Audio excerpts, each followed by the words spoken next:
Assalomu alaykum aziz do'stlar, kanalimga xush kelibsiz.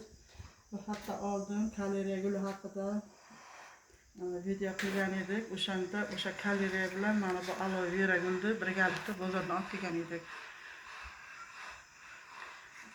Bugun o'sha gulimizni boshqa tuvoqqa ko'chirib o'tkazmoqchimiz. Bu bozordan kelgan payti mana bunday klinkaga tikilgan mushakchaga kelgan. Mana bu o'ziga loyiq. Lekin biz ekkan payti hamisha o'zidan sal kattaroq tuvoqqa ekishimiz kerak. Hozir buni klinka tuvoqchasidan chiqarib olamiz.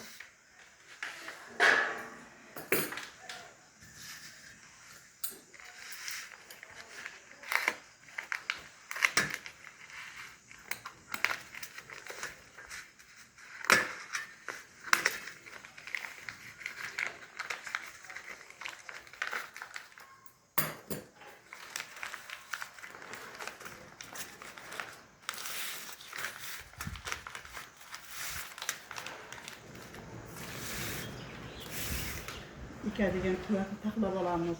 Mana tagida teshigi bor. Bunga drenaj uchun tosh solamiz.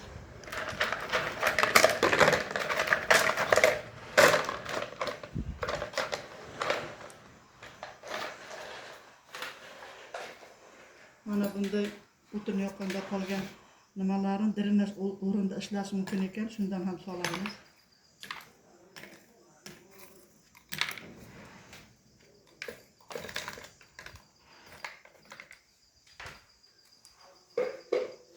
Buni hozir yozda kunjida issiq, buni hozir tomirini shikast yetkazmay ekishimiz kerak. Agar bu eski tuproqni olib tashlab, tomirlarini yalang'ochlab ekadigan bo'lsak, bu gulimiz chiqmasligi mumkin. Olib ketishi qiyin bo'ladi. Chunki hozir yoz chilla payti, bugun 20-iyul kuni. Buni agar tuprog'ini buzib ekadigan bo'lsak, bu perisadka bo'ladi. Shunda ekadigan bo'lsak, bu perivalka deyiladi. Endi o'zbekcha qanday aytadi? Hozir ekadigan joyini taxlab olamiz. Yaqinroqdan ko'rsak, aloe ekish uchun tor, organik, biohumuslar ishlatilmaydi. Mana ikki hissa bargli tuproq soldik, bir hissa unumdor tuproq va bir hissa yuvib tozalangan mana yirik qum soldik. Yana qumni ilagan payti chiqqan mana bunday yirikroq nimadan ham qo'shib yuboramiz. Va buni yaxshilab aralashtirib namlab olamiz. Mana tuproq, qum qorishmasiga ozroq suv soldikda, ishlash oson bo'lsin uchun juda ham loy emas, namroq qilib oldik. Hozir endi bu aloyimizni ekish uchun taxlaymiz. Bu yerga ozroq solamiz tuproqdan.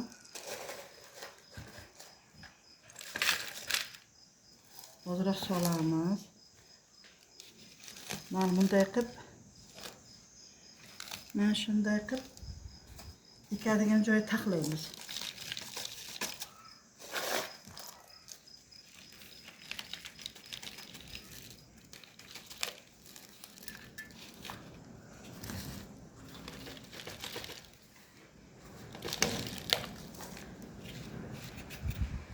Vilkamiz qayerda edi?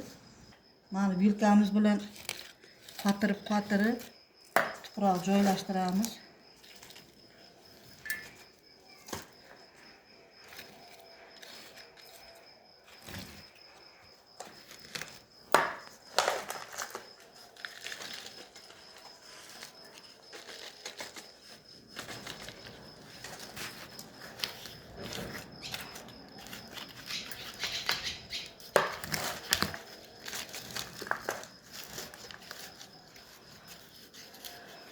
Endi tuvoqni olib ko'raylik qanchalik qotibdi.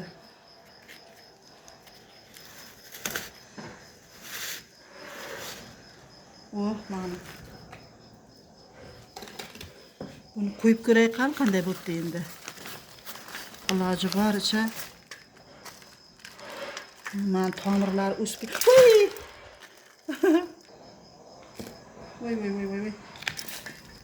Vah, joylashtirib oldik, Xudoga shukr. Ozroq pastroqqa tushishi kerak.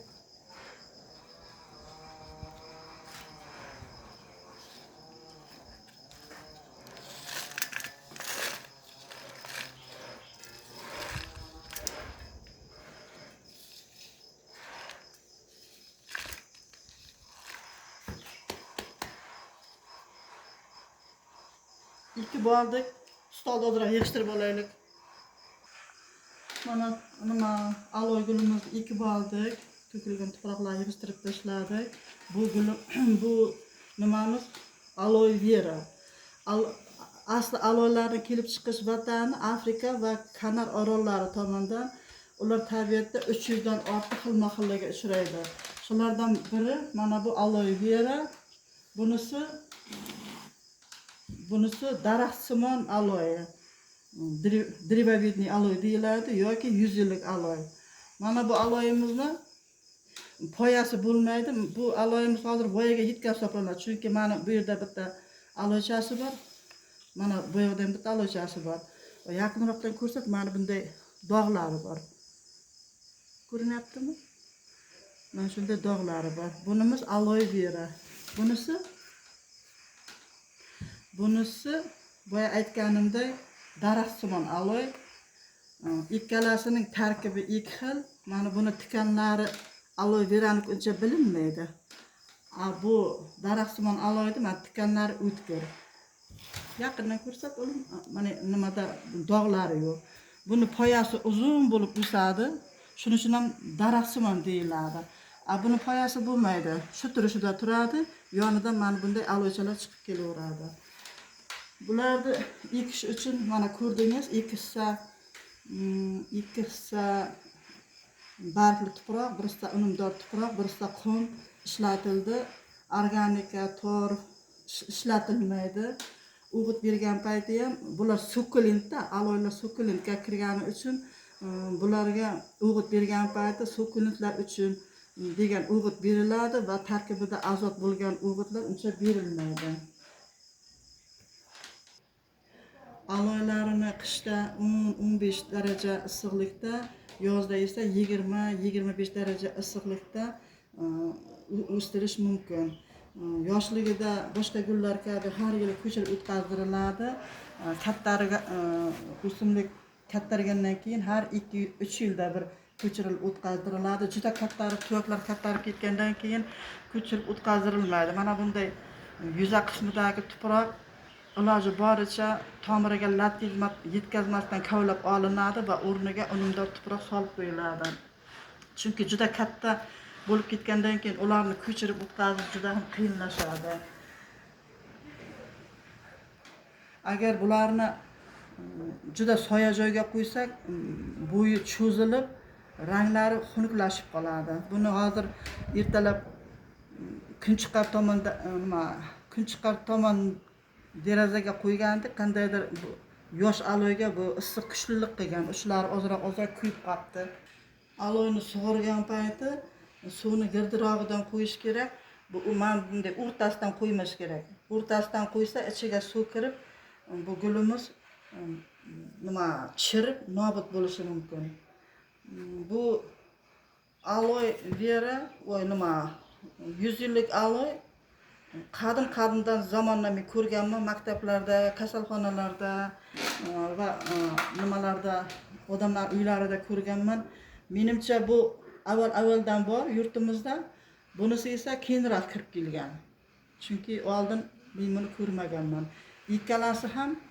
Ikkalasining tarkibi ikki xil, lekin ikkalasi ham shifobaxsh hisoblanadi. Bundan tashqari ham aloyning xilma-xili juda ko'p. Ular shifobaxsh emas, dekorativniy gullar hisobida o'stiriladi. Aloy haqida aytadigan gaplarni aytib bo'ldim chog'imga. Agar videomiz ma'qul bo'lgan bo'lsa, like bosing, obuna bo'ling. To'xtangda, men buni ko'rsatmoqchi edim. Mana aloyni kosmetologiyada ishlatilishi. Mana bu aloyni kesgan payti mana shunday bargi semiz bo'ladi-da, shaffof, rangsiz suyuqlik chiqadi. Mana bu kremimiz mana rangsiz suyuqlik. Bu yaxshi kremlardan biri hisoblanadi. Nima yuz terisi uchun. Endi tugatamiz. Like bosing, obuna bo'ling.